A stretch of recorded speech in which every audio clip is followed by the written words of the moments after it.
मैंने जो वीडियो बनाए थे इस सीरीज़ के अंदर, मैंने यहाँ पर BFS जो था, breadth first search traversing technique था, या DFS था जो डेप्थ फर्स्ट सर्च, वो दोनों के दोनों अनइन्फॉर्म्ड सर्च टेक्निक का हिस्सा थे, बरोबर, अनइन्फॉर्म्ड या सर्च टेक्निक का। लेकिन अभी क्या हमको आगे अनइन्फॉर्म्ड सर्च टेक्निक, मैंने पिछली बार भी बताया था कि अनइन्फॉर्म्ड सर्च टेक्निक फिजिबल नहीं है आर्टिफिशियल इंटेलिजेंस में, क्योंकि कुछ ज़्यादा ही रिजल्ट्स को एनालाइज करना पड़ता है, तो हम अनइन्फॉर्म को ज़्यादा यूज़ नहीं कर सकते। तो हमको क्या करना पड़ेगा, इन्फॉर्म्ड सर्च टेक्निक के ऊपर फोकस करना पड़ेगा, इन्फॉर्म्ड सर्च टेक्निक्स।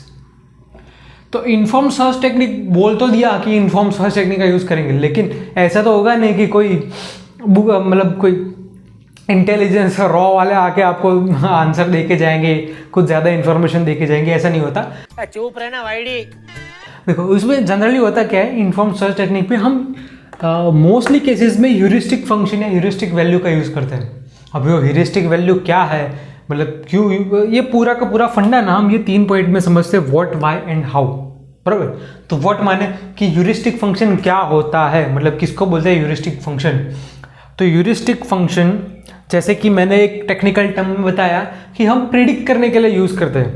प्रेडिक्ट करने के लिए माने बराबर, देखो ये समझ लो, ये वाला एग्जाम्पल में ये एक ग्राफ दिया हुआ है, बराबर। तो ये ग्राफ में मेरे को, ये मेरा स्टार्टिंग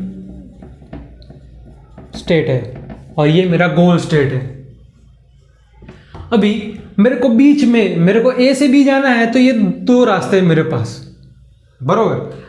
तो ये मेरे को C जो होगा ना, वो C A को बोलेगा कि तू भाई मेरे पास आ जा, मैं तेरे को 50 रुपए में B तक पहुंचा दूंगा। और ये जो D होगा वो A को बोलेगा कि नहीं भाई तुम मेरे पास आ, मैं तेरे को B तक, तेरे जो गोल स्टेट है वहां पर 40 रुपए में पहुंचा दूंगा। तो ये क्या हुआ, ये जो हमने एक एग्जांपल दिया, ये हम एस्टिमेट निकालते हैं। जनरली क्या होता था, अनइन्फॉर्म्ड सर्च टेक्निक में क्या करते थे हम लोग, ब्रूट फोर्स का यूज करते हैं। ब्रूट फोर्स माने क्या करते थे, पहले A से C और A से D जाएंगे, अगर DFS का यूज कर रहे हो तो, नहीं तो एक डेप्थ तक जाते थे, और फिर एट द एंड हम जो भी स्टेट मिलता था उसको हम गोल स्टेट के साथ कंपेयर करते थे। लेकिन यहाँ पर हम क्या करेंगे, हम एक प्रिडिक्शन लेंगे। प्रिडिक्शन माने क्या कि A से C तक जाने से पहले C को पूछेंगे कि भाई तू मेरे को गोल स्टेट में कितने स्टेप में पहुंचाएगा। जब भी हम A से C पहुंचेंगे उससे पहले ही हम ये एनालाइज करेंगे कि C से आगे का रास्ता क्या होगा, तभी हम वो रूट चूज करेंगे। अभी वो ऑप्टिमल वे नहीं हो सकता, लेकिन वो एक गुड सॉल्यूशन तो हो सकता है, क्योंकि वो आपका टाइम तो सेव कर सकता है। ऑप्टिमल नहीं हो सकता, उसके मतलब कुछ 2 टर्म्स है, जैसे अंडर एस्टिमेट और ओवर एस्टिमेट, वो एक नेक्स्ट वीडियो में आपको मैं समझा दूंगा। अभी जनरली हम ह्यूरिस्टिक वैल्यू के लिए देखते हैं कि क्या होता है वो। उसके लिए देखो अभी मैं कौन सा रूट चूज करूंगा, A से D चूज करूंगा, क्योंकि D मेरे को क्या बोल रहे हैं, मैं सस्ते में पहुंचा दूंगा, कम कॉस्ट में पहुंचा दूंगा आपको गोल स्टेट तक। अभी वो पहुंचाएगा नहीं पहुंचाएगा वो हमको अभी नहीं मालूम, लेकिन अभी फिलहाल की स्टडी के मुताबिक हम A से D ही जाएंगे और D से B जाएंगे।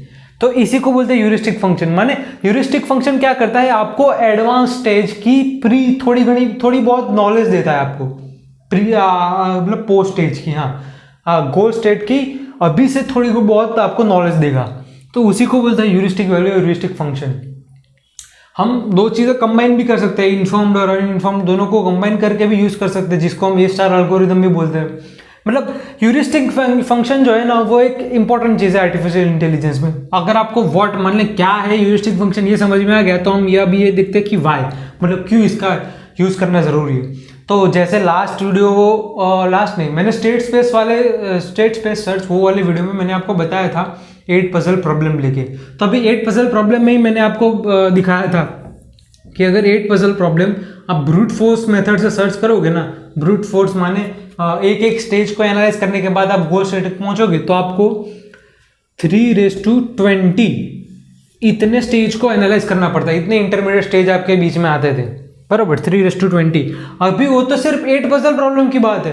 अगर 8 पजल को छोड़ के मैं 15 पजल के लिए बात करूं, 15 पजल, उसको हम ब्रूट फोर्स मेथड या अनइन्फॉर्म्ड सर्च टेक्निक बोलो, उस वैसे सॉल्व करेंगे तो कितने स्टेज आएंगे मालूम है, वर्स्ट केस में 10⁻13। तो यार क्या दिखने में इतना छोटा लग रहा होगा, लेकिन ये बिलियंस और ट्रिलियंस में जाते हैं ये सारे। तो इतने सारे स्टेजेस को एनालाइज करना यार बहुत हार्ड टास्क होता है मशीन के लिए। मशीन आपका पूरा भाई दम तोड़ देगा इतने स्टेज एनालाइज करने में। कौन सी मेथड्स है, मतलब कौन से बहुत सारी मेथड्स हैं, जिसमें से एक है ये कौन सी यूक्लिडियन डिस्टेंस। एक यूक्लिडियन डिस्टेंस है, फिर एक अभी देखो यूक्लिडियन डिस्टेंस ही पहले देख लेते हैं। उसमें क्या होता है कि आपको गोल, आपका स्टार्टिंग स्टेट है या आपका गोल स्टेट है, बीच में आपके कुछ भी इंटरमीडिएट स्टेट्स होंगे, बराबर। ये आपका एक, ये दूसरा, ये तीसरा, ये चौथा, ये पांचवा, ये जो है ये हमारा स्टार्टिंग स्टेज है, ये हमारा गोल स्टेज, बराबर।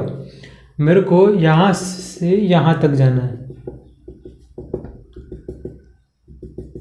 तो मैं पहले ही यहाँ सब ट्रैवल करने की जगह मैं क्या फाइंड आउट करने का ट्राई करूंगा मालूम है?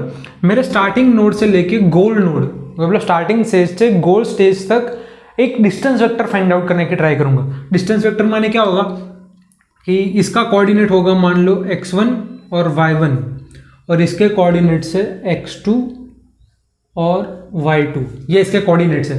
तो मैं कोऑर्डिनेट्स के बीच का डिस्टेंस फाइंड आउट करूंगा, डिस्टेंस वेक्टर, मतलब वेक्टर की मदद से डिस्टेंस फाइंड आउट कैसे करते हैं। एक इक्वेशन होता है, ये इक्वेशन मान लो, ये मैंने इसको प्रेडिक्ट किया x1 y1, तो क्या होता है मालूम है?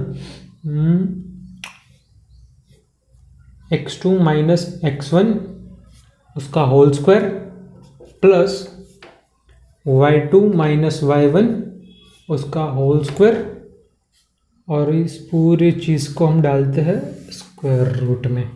तो ये जो हो गया ना, ये आपका यूक्लिडियन डिस्टेंस का फॉर्मूला हो गया। इस फॉर्मूला को आप यूज़ करोगे ना, तो आपको क्या, अभी तो यहाँ पर देखने से ही आपको पता चल जाएगा कि ये वाला जो रास्ता होगा वो मेरा सबसे छोटा होगा, क्योंकि ये डिस्टेंस मेरा सबसे कम आ रहा है। तो हम कौन सा गोल स्टेट चूज करेंगे? तो जो हमारे डिस्टेंस के सबसे नज़दीक का जो हमको पॉइंट मिल रहा होगा ना, वही हम चूज करते हैं ह्यूरिस्टिक की मदद से। आई होप कि मैं आपको जो समझाना चाहता हूँ आपको समझ में आ गया है। अगर आपको समझ में नहीं है या आपको कोई और डाउट हो तो आप कृपया नीचे कमेंट कर दीजिए, तो मेरे को पता चलेगा कि आपको कोई चीज़ समझ में नहीं आई तो मैं उसको कैसे इम्प्रूव कर सकता हूँ। ठीक है, तो तब तक आप कमेंट कीजिए और वीडियो को लाइक और शेयर करते रहिए यार, इससे मोटिवेशन मिलता है। ठीक है, बाय।